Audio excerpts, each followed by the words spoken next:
रत्न, आयुर्वेद रत्न खूप भारी आपल्या कॉलवरचं सगळ्यात ज्ञानाच्या बाबतीत, कर्माच्या बाबतीत सगळ्यात मोठं व्यक्तिमत्व आहे वैद्यताई. त्यामुळे जोरदार क्लॅप करू आपण वैद्यताईंसाठी. नमस्कार. सर ऑल म्यूट टाका. येस ताई. वैशाली ते अनम्यूट करा. होय. हरिओम. काय सुंदर वाटलं आता मंदाताईंचा अनुभव ऐकून. आणि किती सुंदर, म्हणजे कशा पद्धतीने सांगतायत, करतायत, स्वतःचा रिझल्ट काढून सगळ्यांना कसं प्रेरित करतायत.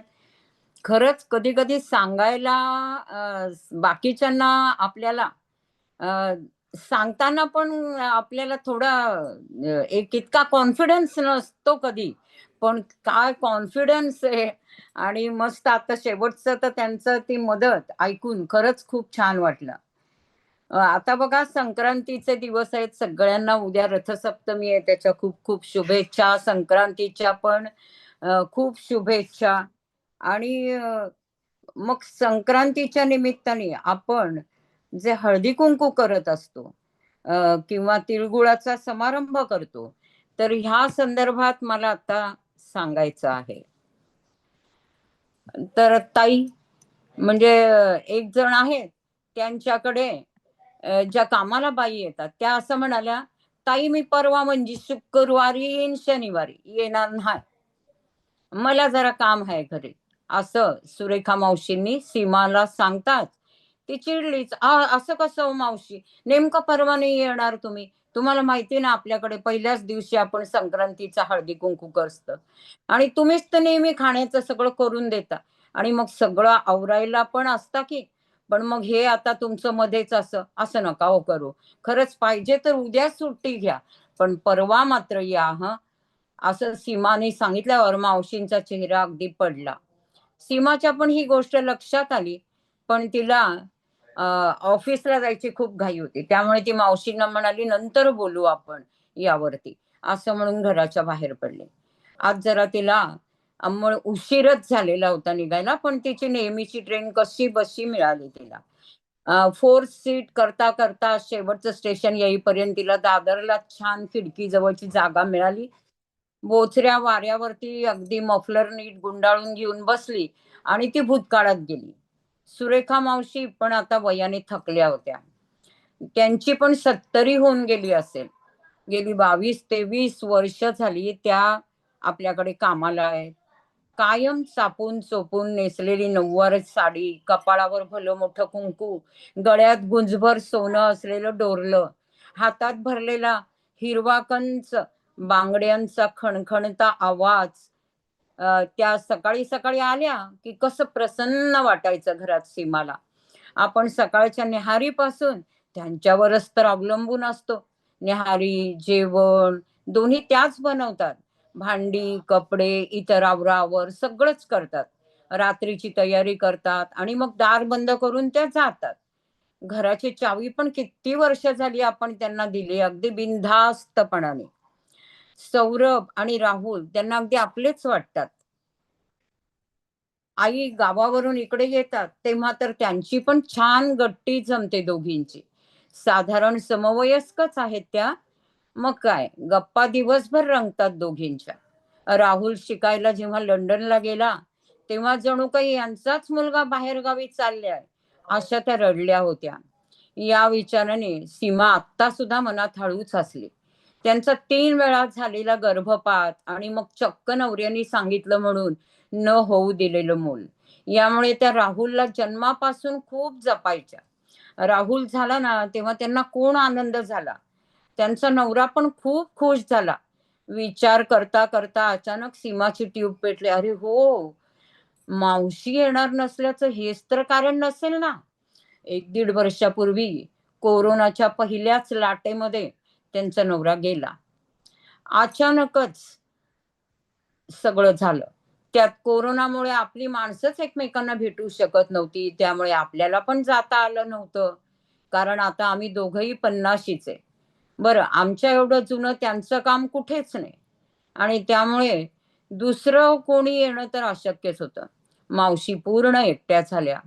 नंतर जरा लाट कमी झाली तेव्हा त्या स्वतःहून कामावर यायला लागल्या.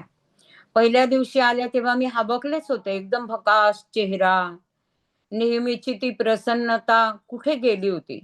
गळ्यात तुळशीची माळ, कपाळावर बारीकशी टिकली, कसं तरीच दिसत होतं त्यांचं ते रूप. बरोबर त्यांना काही कामं वगैरे नाहीत. हेच कारण असणार हां, त्या न येण्याचं. त्यावेळी सासूबाई लॉकडाऊन होता म्हणून त्यांच्या आपल्याकडेच होत्या. त्या पण म्हटल्या होत्या, नवरा गेला की बाईचं जगणं म्हणजे नरकच जणू हं.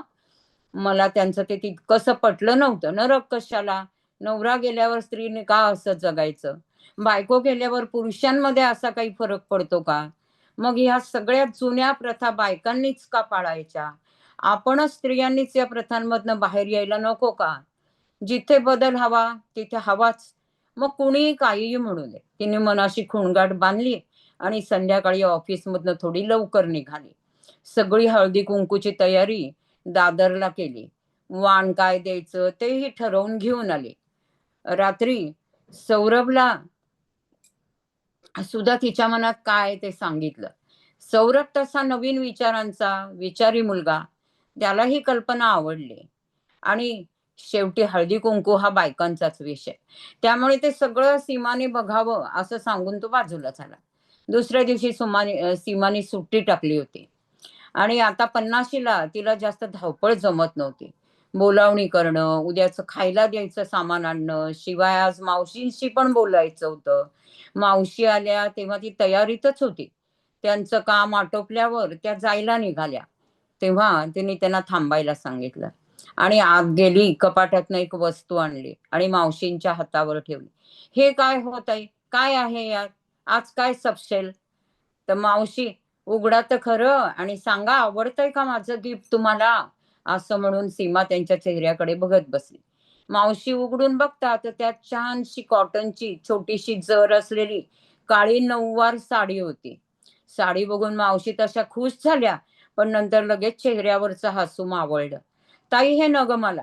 मी काय करू आता ही साडी नेसून? उद्या म्या नाही येणार." हे सांगून त्या मुसमुसून रडायला लागल्या. सीमाने त्यांच्या चेहऱ्यावरचे भाव बरोबर हिरले. "मावशी तुम्ही बसा बघू इथे. हे घ्या पाणी." त्यांचं पाणी पिऊन झाल्यावर सीमाने त्या नाजूक विषयाला हात घातला खरा, पण एकदम आत्मविश्वासाने. "मावशी तुम्ही माझ्याकडे किती वर्ष काम करताय सांगा?" मावशी थोडाही विचार न करता उतरतात, की कुणास ठाऊक राहुल बाबा झाला त्याच्या आधीपासून म्हणजे असं हीच बाई सरीस. हो ना? राहुलला आधीचे दिवस तर तुम्हीच सांभाळलं. अगदी आजीप्रमाणे माया केली त्याच्यावर आणि माझ्यावर तर तुमचे किती उपकार आहेत. मी उपकार म्हणून परक नाही करणार तुम्हाला. कारण माझ्या प्रत्येक अडी-अडचणीला तुम्ही उभ्याच राहिलेल्या आहात. अगदी मेनोपॉजमध्ये माझी होणारी चिड मला होणारा प्रचंड त्रास. एकदा तर मला एवढं अंगावर जात होतं, की काहीच करता येत नव्हतं. तेव्हा तुम्ही दिवस-रात्र माझ्या उशाशी बसून होतात. बाकीची सगळी कामं टाकून. कोण करतं हो एवढं? कुणासाठी? हे फक्त एक आईच करू शकते. माझी आई केव्हाच मला सोडून गेली. मग तुमचा कायम मला आधार वाटलाय. मग आईला मी हे देऊच शकते ना. आणि हळदी-कुंकू फक्त काय सवाष्ण बायकांनीच करावं, असं मला तरी पटत नाही. आता तुम्ही इतकी वर्ष केलंतच की तुमच्या अहोंचं सगळं मनापासून. मग कशाला या प्रथांना मनात धरून ठेवायचं? मावशी येणाऱ्या प्रत्येकाला जायचंच आहे ना. पण म्हणून उरलेल्यांनी काय आपलं आयुष्य रडत कशाला काढायचं? आणि हे काकांना तरी आवडलं असतं का सांगा बरं? ते पण तुम्हाला किती वेळा माझ्यासमोरच सांगायचे, "सुरखे अगं 5 वार नेस, जरा छान राहत जा." हो की नाही? झालं तर. काही नाही. ही साडी मी तुम्हाला उद्यासाठीच आणली आणि तुम्ही उद्या माझ्यासोबत मदतीला असणारच आहात. आणि आईच्या मायेने मला हळदी-कुंकू लावून ओटी पण तुम्हीच भरायची. बस मला काही ऐकायचं नाही. तुमच्या हातून हळदी-कुंकू हेच या वर्षीचं माझं वाण, असं मी समजते. सीमाचं बोलून झालं. ती खूप उत्साहात होती. मावशींच्या डोळ्यात मात्र आसू आणि हसू दोन्ही भरभरून आलेलं होतं. आकाश फक्त डोळ्यापर्यंत बरसण्याची वाट बघत होतं. आज त्यांना वाटत होतं ही लेक मिळणार होती म्हणूनच देवाने माझी कूस उजवली नाही. देवा कुठल्या प्रकारे कशी देव माणसं देशील तुलाच ठाऊक आहे देवा. अखेर डोळे बरसलेच आणि दोघी नव्या मायलेकी एकमेकींकडे बघून मंद हसायला लागल्या. बघा नाती कशी असतात आणि कशी जुळतात, आणि अशी नाती आपल्या शतायुषीमध्ये जुळतायत. मंदाताईंनी पण आता अशी किती नाती जुळवायला सुरुवात केली आहे. आपण पण करूया. हरिओम. चलो जोरदार क्लॅपिंग करू आपण वैद्यताईंसाठी. कथा छोटी असते पण बोध खूप मोठा असतो. कारण का माहितीये का? आता सगळीजण सांगायला लागल्यात, सुजाता पाटील म्हणायला लागल्यात, मनीषा जायबाई समोर आल्या. अगदी कारण का माहितीये काय? पुरोगामित्व आपल्यामध्ये आहे. ह्या सगळ्या गोष्टींना आपणच या सगळ्याला थोडस आधुनिकतेची जोड द्यायला पाहिजे. पटतं का? ह्या सगळ्या गोष्टी पहिल्यांदा मनाला विचारायला पाहिजेत. करतायत म्हणून नाही करायचं. पहिला क्वेश्चन करायचा, आपण करू शकतो का आणि का नाही करायचं, आणि मग हे सगळं होतं.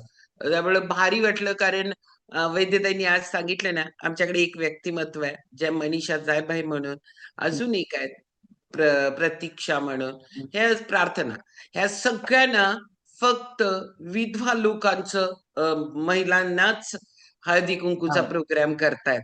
खूप आनंद त्यांच्या आयुष्यामध्ये आणतायत. कारण काय असतं माहितीये का? आपला जोडीदार आणि आपण ह्याच्यातलं कोण कधी काय जाईल काही सांगता येत नाही. पण जर का नवरा गेला तर महिलेला ह्या सगळ्या गोष्टी पेलायला लागतात. पण महिला गेली तर जेंट्सना काहीच काही करायला लागत नाही. कारण समाजामध्ये हे आपण कुठंतरी बाजूला ठेवलं पाहिजे. रथसप्तमीच्या आदल्याच दिवशी वैद्यताईंनी कथा सांगितल्या, ज्यांना कुणाला हळदी कुंकू बाकी सगळ्या गोष्टी आहेत, आपण पण या सगळ्यांमध्ये आपण लीड करायला पाहिजे. ओके, चलो परत एकदा वैशालीताईंसाठी जोरदार क्लॅपिंग करणार आहोत आपण. आणि आता आपण जाणार आहोत वेट लॉस मॅरेथॉन. पण याच्या आधी वेट लॉस मॅरेथॉनचं फ्लायर चालू झालं की लोक खटखट बाहेर पडतात. त्यांच्या पोटात दुखतं, दुसऱ्यांचं वजन कमी झालेलं. पण तुमच्या पोटात दुखू नये म्हणून आधीच सांगते तुम्हाला, उद्याचा विषय तर तुम्हाला माहिती पाहिजे ना. उद्याचा विषय आहे आपल्या आरोग्यामध्ये महत्वाचा रोल असतो, तो म्हणजे मेटाबॉलिझम. त्यालाच म्हणतात चय आणि अपचय, चयापचय. प्रत्येक व्यक्तीला रिझल्ट सेम नसतो. प्रत्येक व्यक्तीचं हेल्थमध्ये इम्प्रुव्हमेंट सेम नसते. त्याच्यामध्ये फरक असतो. काही लोकांचं 1200 ग्रॅम कमी होतं, काही लोकांचं 200 ग्रॅम कमी होतं. सेम जरी केलं असेल तर. कारण याच्यामध्ये महत्वाचा रोल आहे तो म्हणजे चयापचयाच्या क्रियेचा. आणि हे चयापचय म्हणजे काय, ह्याचा आपल्या शरीरावर कसा परिणाम होतो, तुम्हाला जे काय पाहिजे प्रत्येकाला हेल्थ, ती सगळीची सगळी ह्या चयापचयाच्या क्रियेवर अवलंबून आहे, या मेटाबॉलिझमवर अवलंबून आहे. कारण मशीन तुमच्या बॉडीमध्ये जे बसवलंय ते पॉवरफुल काम करायला लागलं तर आरोग्य चांगलं राहतं. आणि ते पॉवरफुल जर काम करत नसेल तर आरोग्य चांगलं राहत नाही. आम्ही साखर कारखाना आमच्या दारातच आहे, मी शेतकरी आहे. साखर कारखान्यामध्ये मशीनचं क्रशिंग असतं, त्याची पॉवर असते की किती टन क्रश करायचं. आणि त्या पॉवर प्रमाणे जर क्रशिंग झालं तर तो साखर कारखाना प्रॉफिट मध्ये चालतो. आणि त्या पॉवर प्रमाणे जर क्रशिंग झालं नाही तर तो कारखाना थोडासा तोट्यात चालतो, म्हणजे कमी याच्यात चालतो. तसंच आपल्या बॉडी मला पण प्रॉफिट आणि लॉस आहे. तर आपण जे खायला लागलोय त्याचं मेटाबॉलिझम जर पॉवरफुल झालं तर, आणि त्याचा काय परिणाम आहे या सगळ्या गोष्टींबद्दल उद्याला आपल्याला माहिती देणारे मुग्धा पाटील, न्यूट्रिशनिस्ट आहे, भारी स्पीकर आहे, आत्ताचा आधुनिक अभ्यास आहे, मांडण्याची शैली जबरदस्त आहे.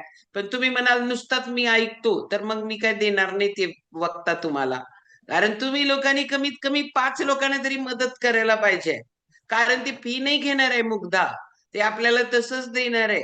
त्यामुळं आपण प्रत्येकाने ही लिंक उद्यासाठी, उद्या 8:30 ते 9:30 आपलं जे रविवार स्पेशल, संडे स्पेशल व्याख्यान आहे, त्याच्यामध्ये मुग्धा पाटील स्पीकर आहे. खूप लोकांपर्यंत लिंक पोचवू, खूप लोकांना आरोग्य चांगलं ठेवण्यासाठी काय मेटाबॉलिझम आहे ते तरी कळू दे. त्याच्यासाठी आपण आपल्याच घरातल्यांना असं कान गड्डा पकडून पकडून बसवा. आणि न्यूट्रिशनिस्ट देणार आहे म्हणा, नुसतं अपॉइंटमेंट घ्यायला लागलं तरी लय पैसे घेतात त्यांनी. तासावर मुग्धा लय पैसे घेते माहितीये का तुम्हाला. आपल्यासाठी फ्री द्यायला लागल्या.